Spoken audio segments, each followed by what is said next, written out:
In the cold void between stars, where ancient empires rise and fall like waves crashing on the shores of time, there existed a species feared across the galactic frontier, the Cravalax Dominion. They were war-born, forged in the crucible of their planet's savagery. Razor winds, acid rains, and predators that devoured entire hunting packs whole. This was their Eden.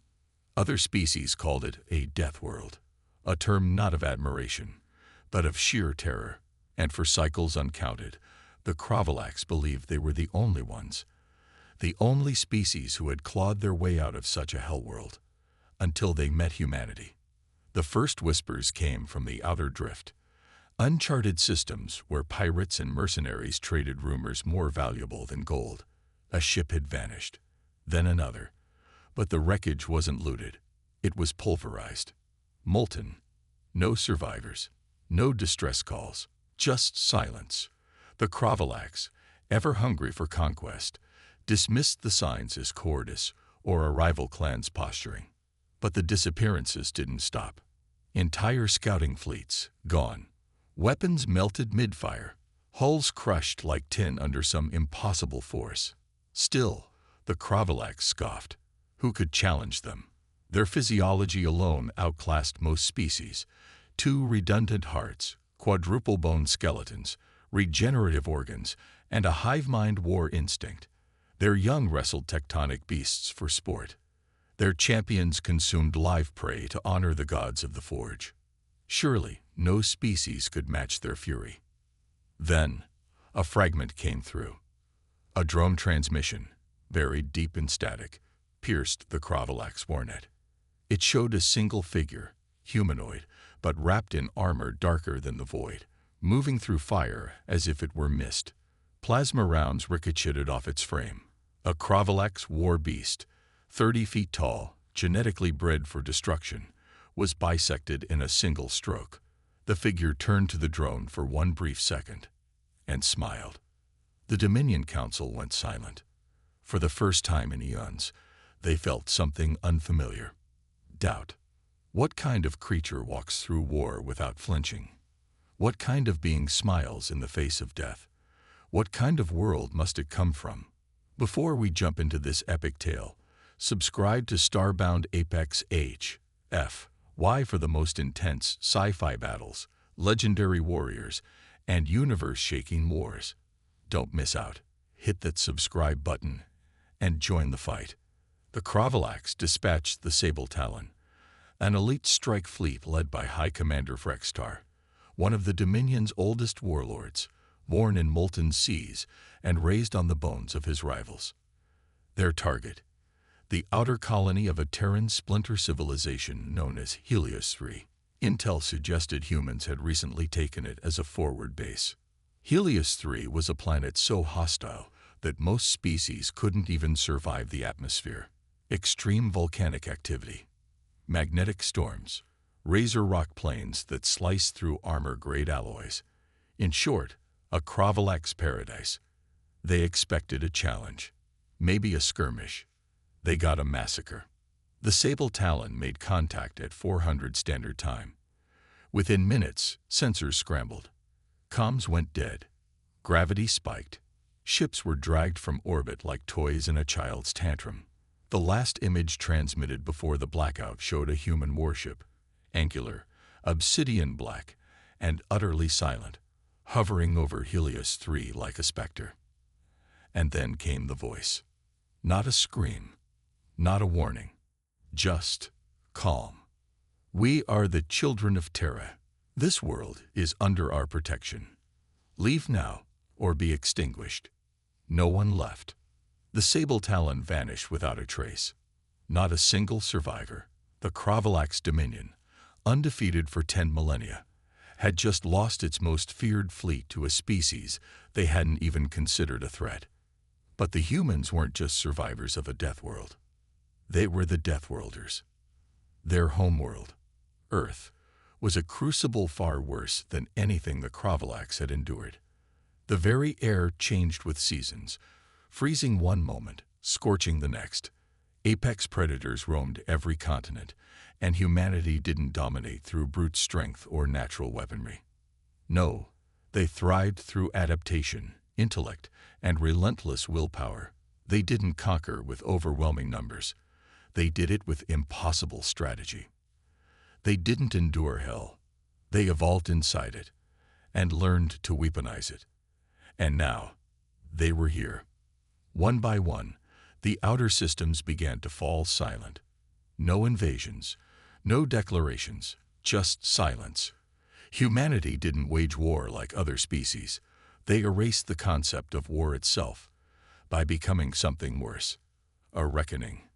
And the Kravalax were about to learn what true extinction looked like. The Kravalax had always believed that strength was measured in brutality, that dominance came through fire, blood, and the howling of battle horns. They had never known fear. Until now. When the sable talon disappeared, the Dominion still refused to believe. They summoned scholars from the Temple of Bone, tacticians from the neural archives, even seers who interpreted stellar alignments through gravitational tides. All returned with the same chilling conclusion. Whatever had defeated the sable talon wasn't just a military force. It was something else entirely. A predator cloaked in the skin of a civilization. A myth made real. The Kravalax responded the only way they knew how: escalation. They mobilized an entire armada, over 1,000 dreadships, each carrying legions of death-hardened warriors. These were not scouts or tacticians. These were the devourer fleets, sent only in cases of planetary extermination. Their objective: locate the human world of origin, eradicate its people, salt its soil, burn its legacy from the stars. But the humans had already anticipated this. The Kravalax believed they were bringing war to a vulnerable species. What they didn't know was that they were walking into a trap. A trap designed not by machines or algorithms, but by human minds bred through centuries of warfare, forged in the fires of planetary collapse, economic ruin, bioweapon disasters, and extinction-level climate chaos. Earth had been dying for centuries before it became united. And that crucible had shaped them into something terrifying. A species that didn't just survive adversity. They became addicted to it. As the Armada approached Sol system, something unprecedented occurred. The stars disappeared. At first, it was dismissed as a navigational error, until they realized their quantum arrays were being absorbed. Not jammed, not spoofed, devoured. It wasn't just interference, it was strategy. A calculated blackout executed by Project Umbra, a Terran defense protocol so classified that even most humans didn't know it existed. The Kravalax flagship, the Wrath of Gronder, launched probes into the darkness. None returned. Instead, a single object drifted toward them. Small, simple, ancient, a Terran satellite. No propulsion, no weaponry, just a box of obsolete sensors orbiting on a prehistoric signal. It played music, an old Terran recording, a female voice, haunting and melodic, singing a lullaby in a language long dead. The Kravalax warbinders studied it for meaning, believing it to be code. But it wasn't. It was a message. You were warned. Within moments, hyperspace folded in on itself. The Kravalax ships found their trajectories unraveling as their engines sparked and died. What they didn't realize, what no one outside the Terran command understood, was that the humans had weaponized space itself. Utilizing quantum field inversion, they had created microwells in the curvature of space-time, not gravity traps, ambush zones, where warships could be isolated from real space and picked apart without ever knowing who fired the first shot. Then came the Terran fleet. They didn't look like warships. No gleaming banners, no tribal glyphs or decorative hulls. They were angular, cold, efficient, ships designed for one purpose: eradication. They didn't announce their presence. They didn't demand surrender. They simply opened fire. But this wasn't fire like the Kravalax knew it. It wasn't just plasma or kinetic rail. It was conceptual warfare. mind-rake torpedoes that hijacked synapse patterns and caused suicidal despair, temporal lances that fractured time inside ships, aging them 1,000 years in seconds, and nanite clouds, silent and unseen, that drifted into ventilation systems and rewrote DNA into inert matter. The Kravalax screamed. They fought. They tried every tactic known to their people. None worked. Their war gods fell silent. Their hive links cracked with static. The Dominion fell, not in days or hours, but in minutes. The Terran fleet vanished just as suddenly as it had arrived. When the Kravalax High Council tried to regroup, they found their leadership memories had been erased, not destroyed, surgically removed. Their entire strategy, culture, and command structure had been dissected and disarmed by a force that had no name in their tongue. And somewhere deep in the galaxy, hidden from all sensors and outside the grasp of known science, a secret division within Terran Command watched and waited. The Department of External Threat Containment. A myth, a whisper, humans whom no longer identified as human, operatives who had been modified beyond biology, trained not to defend humanity, but to hunt those who would dare threaten it. Because this war, this encounter with the Kravalax, was not an anomaly. It was a test, a litmus for the galaxy. And now the test was complete. The galactic balance had shifted. The Kravalax, who had believed themselves unmatched, the sole deathworlders of legend, were now a footnote in Terran archives. Their species spared extinction, but genetically re-engineered so they could never again evolve warfare. Their weapons became art, their warships, monuments, and their children would grow up fearing bedtime stories of the dark armored humans who smiled before the storm. And across the galaxy, others were watching, listening, whispering a new name with reverence and terror. Terrans. The Kravalax, though shattered, were not easily defeated. They were a species born from brutality, a race who had clawed their way to the top through millennia of war, famine, and survival. The loss of their war fleet had shaken them to their core, but it was far from a final defeat. They rallied what was left of their forces, piecing together shattered ships and gathering their scattered armies. But this time, their response was not one of brute strength. No, this time, they turned to their greatest weapon, the Void Council. The Void Council, a clandestine faction within the Kravalax Dominion, was composed of the most ruthless and cunning minds in their history. These were the ones who had mastered the arts of subterfuge, deception, and manipulation, operating in the dark corners of the galaxy where others dared not tread. They were not warriors but shadow manipulators, those who understood that war was not won on the battlefield alone, but in the hearts and minds of a species. In their hidden chambers, the Void Council came to a chilling conclusion. If they were to have any hope of surviving the Terran threat, they needed to change the very nature of the battle. The Terrans, they realized, were not just warriors. They were a force of nature, an existential concept, a death world brought to life.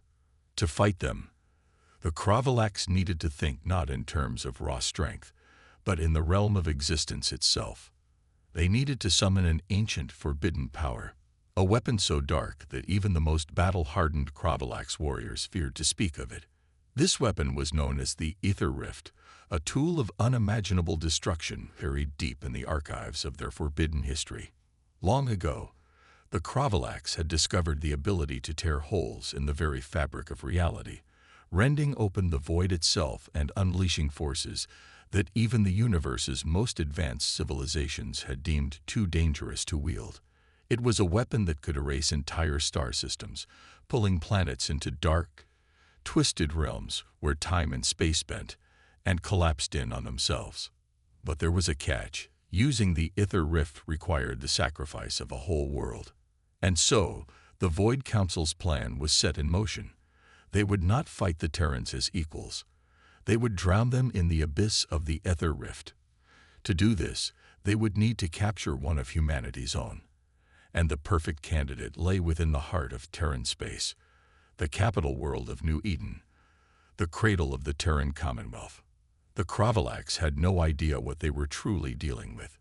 They believed that the Terrans were simply another species, albeit an unexpectedly dangerous one. But as they infiltrated the deepest layers of human society, their intelligence operatives began to uncover a horrifying truth. Humanity had already faced, and survived, the unimaginable.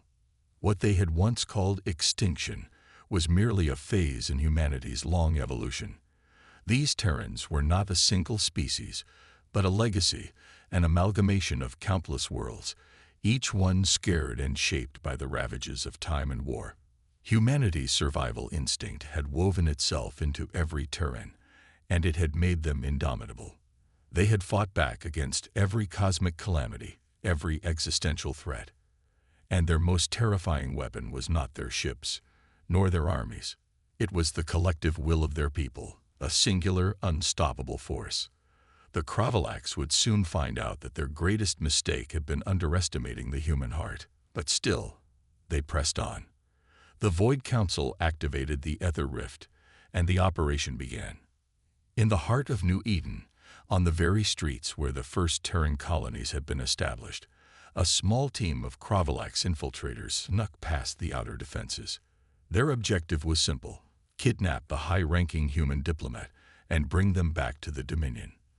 The humans would trade, or perish. As they executed their plan, however, they discovered something far more dangerous than they had anticipated. A secret cell within the human government, known only as the Watchers, had already been monitoring Kravalax movements for months. The Watchers were humanity's elite covert agents, operatives who had been genetically modified and trained specifically to deal with off-world threats. These agents weren't just spies or assassins. They were hunters. The Kravalax infiltrators didn't even know what hit them. In a span of minutes, the highly trained operatives had neutralized their strike team, taking their prisoners without a single shot fired. And as the last of the infiltrators were brought to heel, they were forced to confront a terrifying revelation. The Terrans had known about them long before they ever arrived. The human forces didn't just fight in space. They had infiltrated the very minds of their enemies. Every step the Kravalax had taken on the battlefield had been predicted, every move countered, every strategy nullified. It was then that the Kravalax realized their most fatal flaw. The humans weren't just waiting for them. They had been preparing for them. For centuries. A chilling report was transmitted back to the Dominion's leadership. Humanity had already anticipated the Kravalax's every action and had already set their own plans into motion. The Ether Rift was a gamble, a desperate attempt to secure victory. But it was no longer a solution. The Kravalax now faced an enemy they had no understanding of. They had waged wars against other species who fought with pride, with tradition, with ferocity.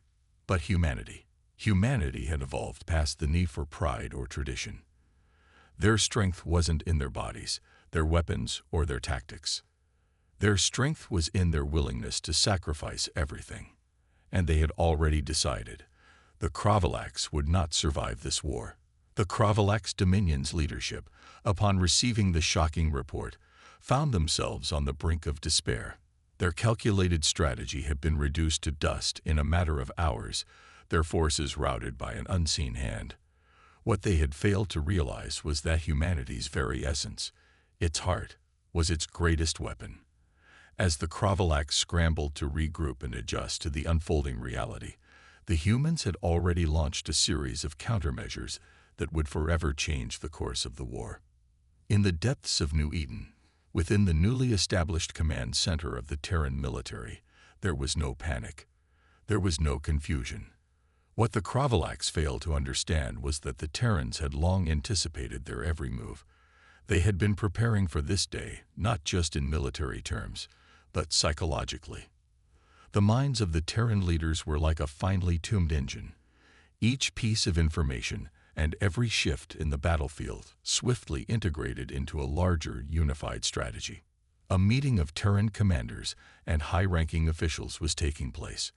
At the head of the table was General Lena Fedorov, a legendary figure whose reputation among the stars was unmatched. It was said that she could outthink entire enemy fleets before they ever set course to engage.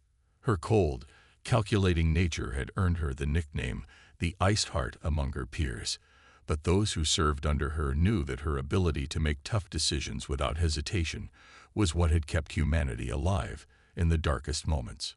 "We knew they'd come eventually," General Fedorov began, her voice calm and steady, betraying none of the mounting tension outside the chamber walls. "The Kravalax are predictable. We've studied them for years. Every move they make, every battle they fight, they always rely on the same tactics: overwhelm and destroy. But they've never faced a species like ours." Commander Arden Hayes, a former warship captain and now one of the brightest minds in the Terran Fleet's intelligence division, leaned forward. "The Ether Rift. We can't let them activate it. If they succeed, they'll tear apart our systems faster than we can respond."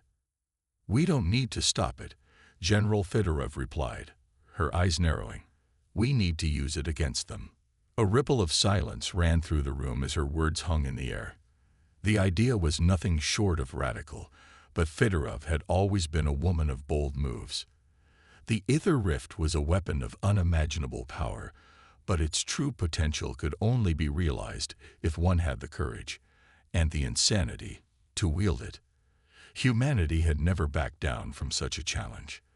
They had conquered death itself, and they would not falter now. "We're going to use their own weapon to wipe them out," Fedorov continued, her voice unwavering. "But we need to get close, closer than they'd ever allow. We'll send a counter-infiltration team to their very core, their heart. The warships, their fleets, they don't matter. What matters is getting to the rift, to the chamber that powers it.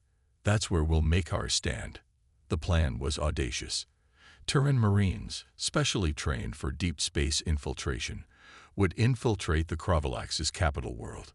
It was a mission that would see them venture into the heart of enemy territory, far beyond the protection of Terran space. And the stakes couldn't have been higher. If the mission failed, the Ether Rift would be activated, and not just New Eden, but possibly the entire Terran system could be lost. "Prepare the fleet," General Fedorov said, standing from the table. "We don't just need to fight these bastards. We need to break them. This war ends now." Meanwhile, on the Kravalax side, their leaders had no idea what was coming. The Void Council had activated the Ether Rift, its full power now seeping into their war machines, ready to rend the fabric of reality itself. It was to be their final weapon, one that would turn the tide in their favor and destroy humanity's ability to resist. But it would take time for the full power of the rift to manifest, time the Kravalax didn't have. On their capital world, the Prime Rift Chamber was a fortress unlike any other in the galaxy. Constructed in the deepest caverns beneath the Kravalax homeworld, it was surrounded by layers of defenses that made even the most daring of enemies think twice. The Kravalax were ready to tear apart the universe with the flick of a switch, and it was at this moment that humanity would make its most decisive strike. The Terran Assault Team, consisting of 20 elite Marines from the 1st Omega Battalion, was prepared for anything. These men and women were the very tip of humanity's spear, highly trained in close-quarters combat, psychological warfare, and advanced stealth tactics. They had been genetically altered, not just to endure the harshest conditions, but to become the embodiment of humanity's will to survive. Captain Aidan Cole, the leader of the mission, surveyed the battlefield as his team suited up. His eyes, calm but sharp, scanned the map projected in front of him. This wasn't just a mission to save their world. It was a mission to send a message to the Kravalax. "We've fought for everything we have, and we'll fight for it all again," Captain Cole said, his voice steady, his resolve unshakable. "We're not just fighting for Earth. We're fighting for every world the Kravalax ever destroyed, for every person they ever killed, and we're going to make them regret ever underestimating humanity." His words were met with a resounding chorus of affirmations from his team. They weren't just soldiers. They were the embodiment of a species that had survived every trial the universe had thrown at them. They were a force that the Kravalax could never understand. As the Terran team made their final preparations, the battle for the Ether Rift was set into motion. It would be a brutal, bloody affair, one that would determine not only the fate of New Eden, but the future of the galaxy itself. The Kravalax were about to face an enemy unlike anything they had ever encountered. And this time, they wouldn't just lose their fleets. They would lose their existence. And just as the first strike was launched, a hidden truth emerged, one that would shake both sides to their core. The Ether Rift, it seemed, had a mind of its own, and it was about to change everything. The first strike was a blur of speed and precision. The Terran fleet's ships, sleek, dark-hulled warships equipped with phase cloaking and quantum displacement technology, slipped silently through the cracks of the universe, evading detection with an ease that the Kravalax had never anticipated. They were here, deep in enemy territory, preparing to strike at the very heart of the Kravalax's dark power. As Captain Aiden Cole and his elite team descended toward the surface of the Kravalax capital, they knew the gravity of their mission. There was no room for failure. Every move had to be precise.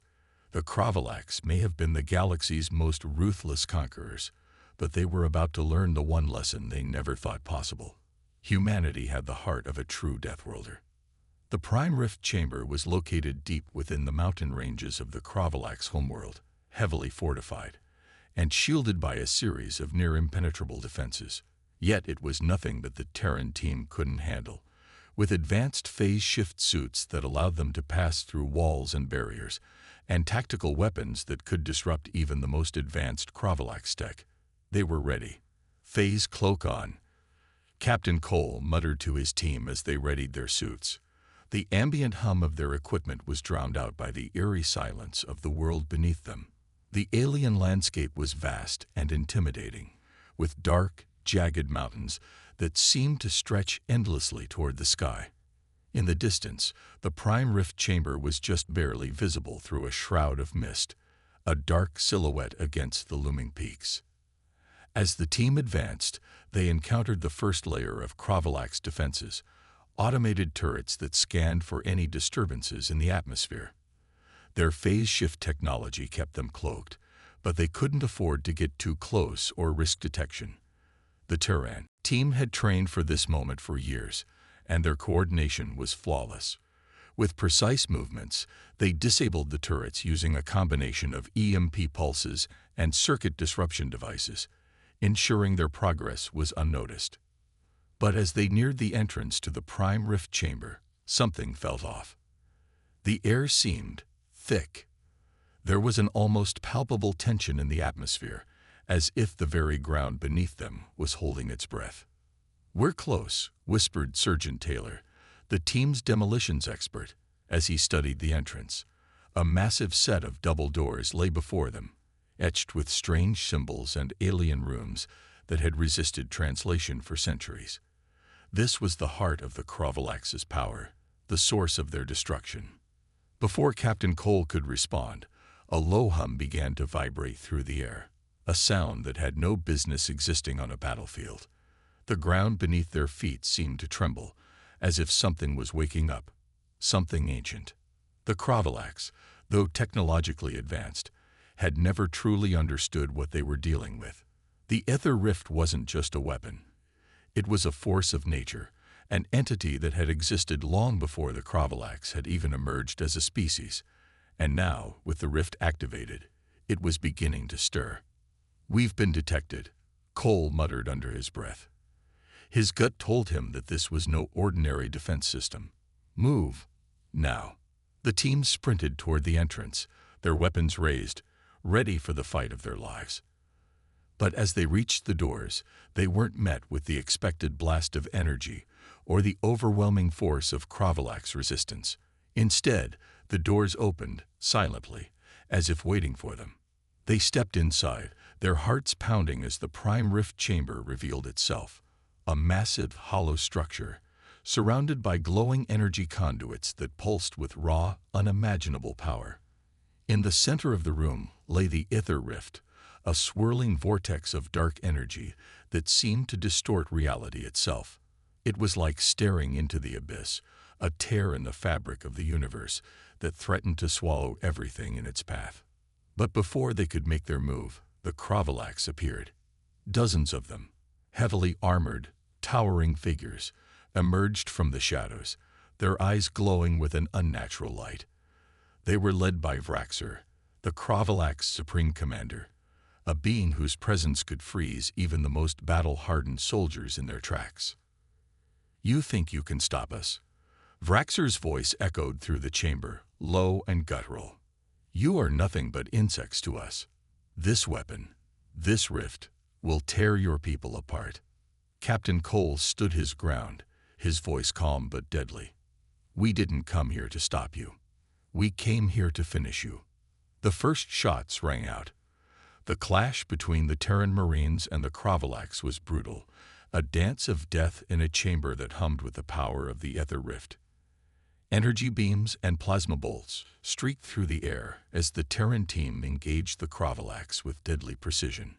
Each move was calculated, each shot a direct response to the Kravalax's tactics. But something strange was happening. The Ether Rift, once a passive, destructive force, began to pulse with greater intensity. It was reacting to the presence of the Terran soldiers, as if it recognized something they hadn't anticipated. Vraxer roared in fury as he launched himself toward Captain Cole, his massive blade slicing through the air. "You think you can control the rift? You are fools," he snarled. As Vraxer closed in, Cole dodged just in time, rolling to the side and drawing his vanguard blade, a weapon capable of cutting through the thickest alien armor. He parried the Kravalax commander's strike, their blades clashing with a deafening sound. For a moment, everything seemed to stand still. In the midst of the battle, the rift grew louder, its energy surging uncontrollably, as if it was becoming sentient. And then, without warning, a shockwave of energy erupted from the rift, sending both the Terran team and the Kravalax flying across the chamber. The air was filled with screams, the ground shattering beneath them, as the room itself seemed to warp and bend. "Get away from it," Captain Cole shouted, struggling to regain his footing. But the rift had already begun to pull at the very fabric of space-time, distorting everything in its path. And that's when the true horror revealed itself. The Ether Rift was no longer a weapon. It had become a living entity, a dark intelligence that had been waiting for a spark to awaken. The Kravalax had been fools to think they could control it. The rift was beyond anything they could understand. "Retreat. Now." Captain Cole barked as the ground beneath them began to tremble once more. "We've got to shut it down before it consumes everything." But as they turned to flee, the rift's energy surged one last time, more powerful than anyone could have imagined. The battle for control of the Ether Rift was just beginning. The intensity of the battle was unbearable. Captain Aiden Cole and his team scrambled to escape the prime rift chamber as the entire structure trembled, buckling under the weight of the destructive force that was the Ether Rift. The ground cracked beneath their feet as the energy surged out in waves, ripples of power so violent that even the air itself seemed to scream. The Kravalax, once confident in their mastery over the rift, now looked like insignificant insects scrambling for survival beneath its overwhelming presence. A massive shockwave of energy pulsed outward, crashing into the Terran team with brutal force. The soldiers, though battle-hardened, were thrown across the chamber, their bodies slamming into walls, pillars, and the jagged alien landscape of the chamber. The world seemed to fold in on itself. Gravity itself became unreliable, as though the rift was bending the very laws of the universe around it. Time seemed to slow, then speed up, as if reality itself was unraveling. "Report." Captain Cole's voice cut through the chaos, his helmet cracked and singed, his suit barely functioning under the strain. His team staggered to their feet, each of them bloody but alive, their weapons still ready. "Status clear, sir," Sergeant Taylor replied, gripping her Vanguard pulse rifle tightly. "We need to get out now." The Kravalax were not so fortunate. Vraxer, their supreme commander, struggled to stay on his feet, his armor cracking under the pressure. His face, once an intimidating mask of cold precision, was now contorted with fear. The rift had broken the laws of war. Nothing, not even their greatest strength, could stand against the primal chaos it unleashed. But as the Terran soldiers rallied to escape, they couldn't ignore the strange phenomenon that was unfolding before their eyes. The Ether Rift, once just a tool of mass destruction, now seemed alive, more than alive. It pulsed, throbbing with an eerie, malevolent energy that seemed to sense their every move. It was as if it had developed a mind of its own, a terrifying intelligence that was studying the humans, its existence linked to theirs in ways that could not be explained. "Pull back, everyone," Captain Cole shouted, his mind racing. There was no time for analysis. There was only escape. But escape was not going to be easy. The rift's energy surged again, this time more violently. A spatial tear ripped open in the chamber's ceiling, and from the black void poured swarm-like entities, creatures formed of dark energy, swirling masses of void matter, born from the rift itself. These beings moved with an unnatural speed and malice, their very presence distorting the air around them. Their jagged, ghostly forms hovered like shadows of death, their glowing eyes locking onto the humans. "What are those?" Lieutenant Juno shouted in horror, raising her weapon to fire, only to watch it pass harmlessly through the swarm's ethereal form. "They're not real," Captain Cole yelled. "It's a trick. Don't engage. Keep moving." The creatures began to scatter, moving toward the team with unnatural precision, intent on bringing them down. Their presence wasn't merely physical, it was psychic. The closer the Terrans got to them, the more their minds were assaulted. Visions of endless voids, infinite darkness, and horrific cosmic entities began to cloud their thoughts. Their minds were being overwhelmed by the sheer alien nature of the creatures. "We can't fight these things," Sergeant Taylor gasped, struggling to break free from the psychic grasp. "They're everywhere. Just focus on the exit," Cole shouted. "We need to reach the neural disruptor at the far end of the chamber. It's our only chance to shut down the rift." The neural disruptor was the only known technology capable of deactivating the rift, a device that had been placed within the chamber during the Crovalax's initial attempts to harness the power of the Ether Rift. If they could reach it, if they could activate it, there was still a slim chance to stop the destruction. As they ran, Captain Cole's heart pounded with urgency. The rift had shifted from a weapon to something else entirely, something far worse. It was not just a power source, it was a doorway, a gateway to something beyond the Crovalax, beyond even the Terrans. The very fabric of space and time was tearing, unraveling, and they had to act before it consumed everything. Vraxer had not been idle. Despite his apparent fear, the supreme commander of the Crovalax had rallied his forces, trying to form a counterattack. But it was too late. The rift had become an uncontrollable force. Even the Crovalax could no longer command it. "We'll need to collapse the chamber," Vraxer roared as he raised his Inferno cannon, aiming directly at the rift. "We destroy the rift or we die trying." He fired. The beam of energy was powerful enough to obliterate entire fleets, but when it hit the rift, something extraordinary happened. Instead of destabilizing the rift, the Inferno cannon's energy was absorbed by the rift's center. The dark, swirling vortex flashed with intense white light, and the ground shook as if the universe itself was screaming in agony. "Get back," Cole yelled as the shockwave from the rift's absorption threw both Terran and Crovalax forces backward. The entire chamber began to collapse in on itself as the rift's power grew exponentially. The rift was awakening fully, and it was no longer a mere weapon of mass destruction. It had become a singularity, a tear in the fabric of the cosmos, a rift between realities that was beginning to consume everything in its path. The air itself seemed to vibrate as the fabric of space-time bent and twisted, warping reality. Captain Cole and his team stumbled, barely managing to keep their balance as the floor beneath them shifted.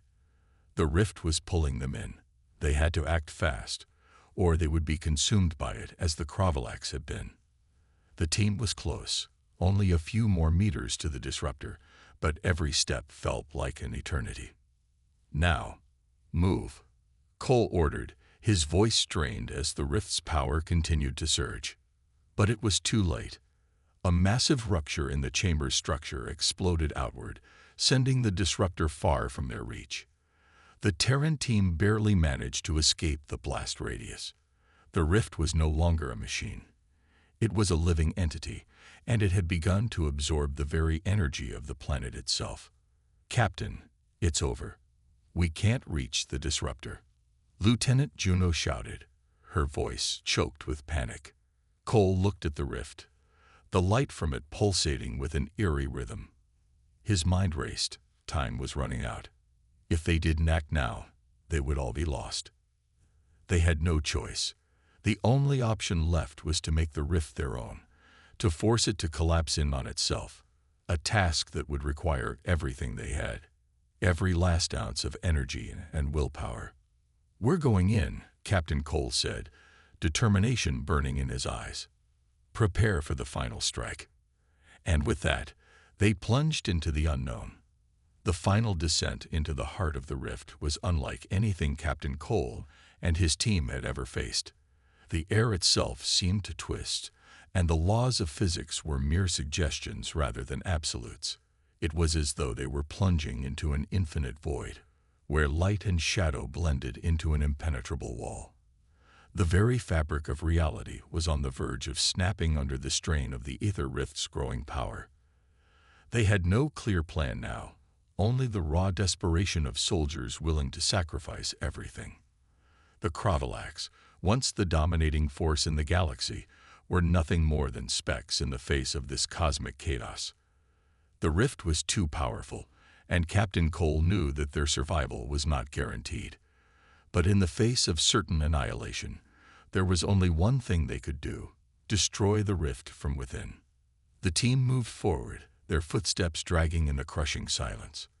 Time seemed to move differently here, its passage distorted by the rift's existence. One moment, they were running toward their goal. The next, they found themselves standing still, as if trapped in a frozen moment in time. Their minds felt fogged, overwhelmed by an oppressive sense of cosmic despair. It was as if the very void surrounding them was speaking directly to their fears, making them question everything they had ever known. "Focus," Captain Cole ordered, his voice grim but unwavering. "Don't let it break you. We have one shot at this." The final neural disruptor was within sight now, but the path was treacherous. Massive gravity wells formed unpredictably, pulling everything in their path toward them. One misstep would send them into the heart of the rift, where the rules of the universe ceased to apply. The swarm-like entities from earlier, now fully realized as malevolent forces from beyond the cosmos, continued to attack, their twisted forms swirling in and out of existence. They didn't need to touch the soldiers. Their mere presence was enough to drain their will to fight. "We have to break through," Sergeant Taylor hissed, her eyes darting to the flickering rift. "There's no turning back now." Captain Cole nodded. "If we don't, we all die here." Together, the team pushed forward with all the strength they had left. Each step was more difficult than the last. The pressure of the rift's gravity seemed to weigh on their bodies, distorting their very perception of space. Every time they moved, the world bent and twisted around them. The sounds of reality itself fraying filled their ears, faint, hollow whispers of things too terrible to comprehend. As they neared the disruptor's location, the rift pulsed once more, a sickening throb that seemed to reach into their very souls. It was almost as though it was feeding on their fear, growing stronger with each passing second. And then something unimaginable happened. The rift spoke. It wasn't with words, not in the way any of them understood language. Instead, it communicated with a force, a flood of images, emotions, and memories crashing into their minds all at once. They saw visions of countless civilizations swallowed by the rift, their entire existence erased from the annals of time. There were glimpses of creatures not unlike the swarm-like entities, but far older, their cosmic eyes seeing beyond the realms of existence. They were witnesses to the birth and death of entire galaxies, their twisted minds consumed by the eternal hunger for more. The rift wasn't a weapon or a tool. It was a living entity, an ancient force created before the universe itself existed. It had existed in the void, watching, waiting, silent, yet always hungry.